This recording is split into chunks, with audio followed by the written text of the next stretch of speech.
జగదీష్ ఖబర్దార్, పార్టీ మారానన్న వ్యాఖ్యలపై రాజగోపాల్ రెడ్డి ఫైర్. మారలేదా మరి నువ్వు? ఆయన ఉన్నమాట అంటే ఉలికెక్కువ అన్నట్టు ఉన్నమాట అన్నాడు కదా ఆయనే. నువ్వు మారలేదా పార్టీ? 18,000 కోట్ల కోసం, 18,000 కోట్ల కాంట్రాక్ట్ కోసం పార్టీ మారలేదా రాజగోపాల్ రెడ్డి గారు? ఉన్నమాటే అన్నాడు కదా జగ్గన్న. జగదీష్ ఖబర్దార్, పార్టీ మారారన్న వ్యాఖ్యలపై రాజగోపాల్ రెడ్డి ఫైర్. నేను రాజీనామా చేసి పార్టీ మారినా మీ లెక్క 12 మంది ఎమ్మెల్యేలను లాక్కొని ప్రజాస్వామ్యాన్ని కూని చేయలే.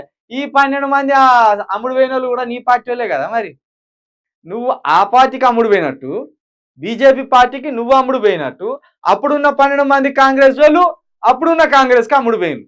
ఎటు చేసి మీ కాంగ్రెస్ వాళ్ళే అమ్ముడు పోయింది, బీఆర్ఎస్ వాళ్ళే వాళ్ళు అమ్ముడు పోలే. కాంగ్రెస్ వాళ్ళే అమ్ముడు పోయి బీఆర్ఎస్లో దిగింది. నువ్వేం చేసినావు? బీఆర్ఎస్ పార్టీలో పోవాలా ఇంకో పార్టీలో పోవాలా అంటే మనం జాతీయ పార్టీలో ఉన్నాం కాబట్టి మళ్ళీ జాతీయ పార్టీ నుండి జాతీయ పార్టీలో పోతేనే మన హోదా పెద్దగా ఉంటుంది, మనకు రావాల్సిన మనం చేసే కాంట్రాక్టుల నుండి మనకు రావాల్సిన డబ్బులు కూడా వస్తాయి అనుకున్న సమయానికి. కానీ కాంగ్రెస్ అని ఒక జాతీయ పార్టీ నుండి బీజేపీ అని ఒక జాతీయ పార్టీలోకి డుమ్మా కొట్టినాం. ఇట్లా ఏమంటారు, డై అంటారుగా, డై కొట్టిండు. కథం 18,000 కోట్ల రూపాయల కాంట్రాక్ట్ని తెచ్చుకున్నారు. ఎట్లా చేస్తేంది? రాజీనామా చేసిపోతేంది, రాజీనామా చేయకుండా పోతేంది. పార్టీ అయితే మారినావు కదా, ఎట్లా మారితేంది?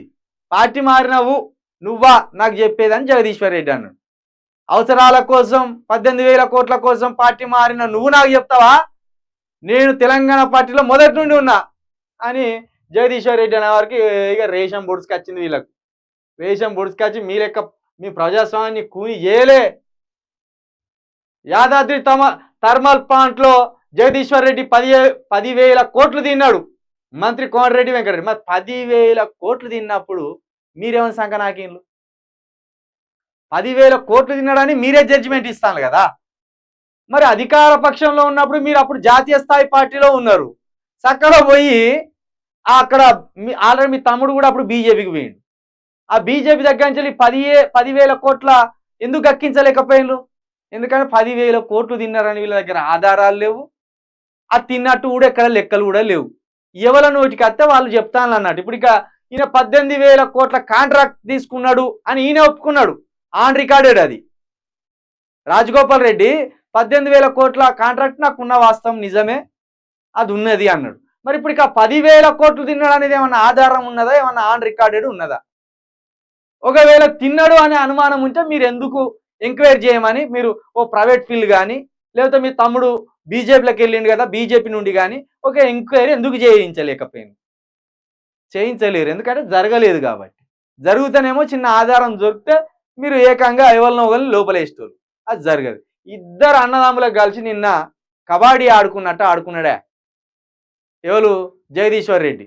వీళ్ళేమో 6 ఫీట్ హైట్ ఉన్నప్పటికీ ఆయన ముందు తట్టుకోలేకపోయిన్లు. ఆయన కరెక్ట్ పాయింట్ చూసి కొడతాండు ఆయన.